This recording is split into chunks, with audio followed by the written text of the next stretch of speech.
Hello friends, this is Harvinder Singh and welcome to the YouTube channel learn with Harvinder sir. ਅਤੇ ਇਸ video ਵਿੱਚ ਅਸੀਂ ਕਰਾਂਗੇ PSEB ਕਲਾਸ 12th ਇੰਗਲਿਸ਼ ਦਾ chapter thinking out of the box lateral thinking. ਇਸ chapter ਦੇ long question answers.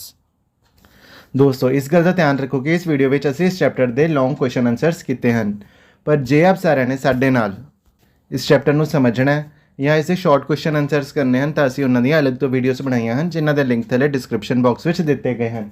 ਤੇ ਪਾਠ ਦੀ ਪੂਰੀ ਤਰ੍ਹਾਂ ਤਿਆਰੀ ਲਈ ਆਪ ਸਾਰੇ ਵਿਦਿਆਰਥੀ ਉਹਨਾਂ ਵੀਡੀਓਜ਼ ਨੂੰ ਵੀ ਜ਼ਰੂਰ ਦੇਖੋ। ਆਓ ਸ਼ੁਰੂ ਕਰਦੇ ਹਾਂ। ਪਹਿਲਾ ਕੁਐਸਚਨ ਹੈ, how was lateral thinking fruitful in the field of cricket. ਕਿ ਲੈਟਰਲ ਥਿੰਕਿੰਗ ਹੈ ਉਹ ਕ੍ਰਿਕਟ ਦੀ ਗੇਮ ਵਿੱਚ ਕਿਸ ਤਰ੍ਹਾਂ ਫਰੂਟਫੁਲ ਹੈ। ਤੇ ਇਸ ਦੇ ਆਨਸਰ ਵਿੱਚ ਅਸੀਂ ਇਹ ਲਿਖ ਸਕਦੇ ਹਾਂ, lateral thinking is creative thinking, it is thinking differently or doing something different.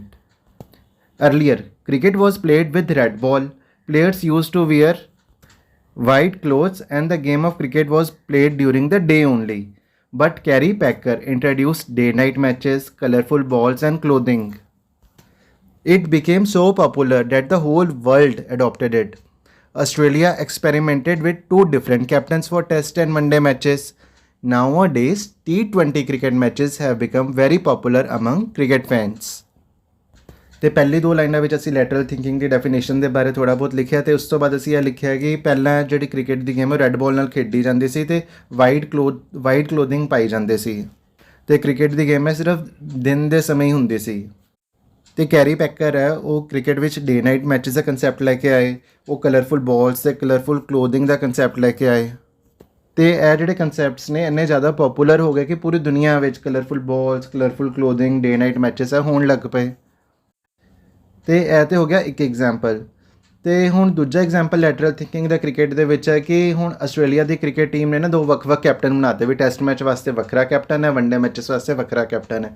ਕਿ ਪਹਿਲਾਂ ਕੀ ਹੁੰਦਾ ਸੀਗਾ, ਇੱਕੋ ਹੀ ਕੈਪਟਨ ਹੁੰਦਾ ਸੀਗਾ ਟੈਸਟ ਅਤੇ ਵਨਡੇ ਮੈਚਸ ਵਾਲੇ ਵਾਸਤੇ ਤੇ ਆਸਟ੍ਰੇਲੀਆ ਨੇ ਇਹ ਐਕਸਪੈਰੀਮੈਂਟ ਕੀਤਾ। ਤੇ ਅੱਜ ਕੱਲ੍ਹ ਕੀ ਹੈ, ਅੱਜ ਕੱਲ੍ਹ ਤਾਂ T20 ਕ੍ਰਿਕਟ ਮੈਚਸ ਆ ਗਏ ਨੇ ਤੇ ਉਹ ਬਹੁਤ ਜ਼ਿਆਦਾ ਪੋਪੂਲਰ ਹਨ। ਤੇ ਇਸ ਤਰ੍ਹਾਂ ਕ੍ਰਿਕਟ ਦੀ ਗੇਮ ਵਿੱਚ ਲੈਟਰਲ ਥਿੰਕਿੰਗ ਹੈ ਬਹੁਤ ਯੂਜ਼ਫੁਲ ਹੈ, ਬਹੁਤ ਫਰੂਟਫੁਲ ਹੈ। अगला क्वेश्चन है, how did the money lenders attempt to win the hand of the farmer's daughter go in vain. किसान ਦੇ ਧੀ ਨਾਲ ਵਿਆਹ ਕਰਨ ਦੀ ਸ਼ਾਹੂਕਾਰ ਦੀ ਕੋਸ਼ਿਸ਼ ਫੇਲ ਕਿਸ ਤਰ੍ਹਾਂ ਹੋ ਗਈ। ਤੇ ਇਸ ਦੇ ਆਨਸਰ ਵਿੱਚ ਅਸੀਂ ਇਹ ਲਿਖ ਸਕਦੇ ਹਾਂ, a farmer owed a large sum of money to the money lender. The money lender fancied the farmer's beautiful daughter. He said that he would write off the farmer's debt if he could marry his daughter. He told them that he would put a black pebble and a white pebble into an empty bag. Then the girl would have to pick one pebble from the bag. If she picked the black pebble, she would become his wife and the father's debt would be written off. If she picked the white pebble, she need not marry him and her father's debt would still be written off. If she refused to pick a pebble, her father would be thrown into jail. The girl noticed that the moneylender had put two black pebbles in the bag. The girl put her hand into the money bag and drew out a pebble. Without looking at it, she let it fall into the pebble-strewn path. Since the remaining pebble was black, the girl intelligently said that she must have dropped a white pebble.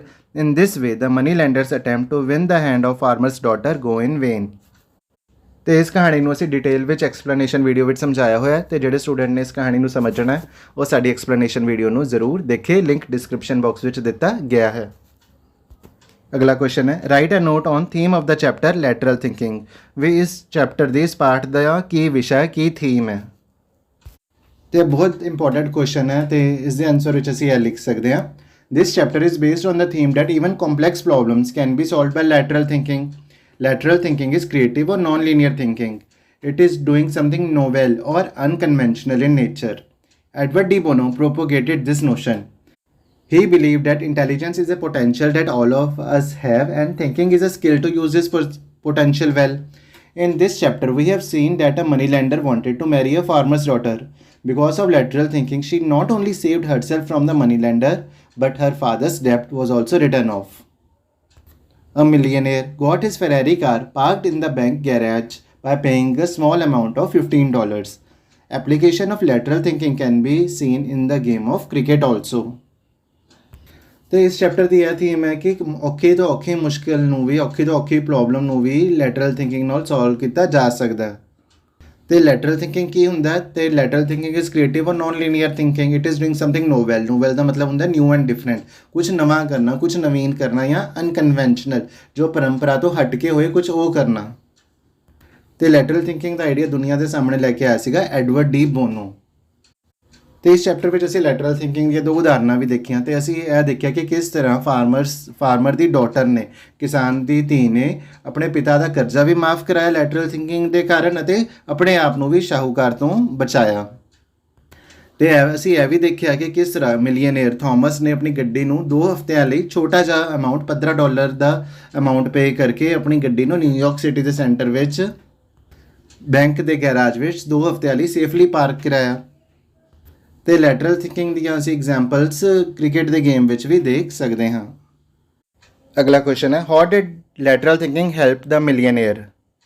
We lateral thinking ਨੇ millionaire ਦੀ Thomas ਦੀ ਕਿਸ ਤਰ੍ਹਾਂ help ਕੀਤੀ? ਤੇ ਇਸ ਦੇ answer ਵਿੱਚ ਅਸੀਂ ਲਿਖ ਸਕਦੇ ਹਾਂ, a millionaire name Thomas was going out for 2 weeks.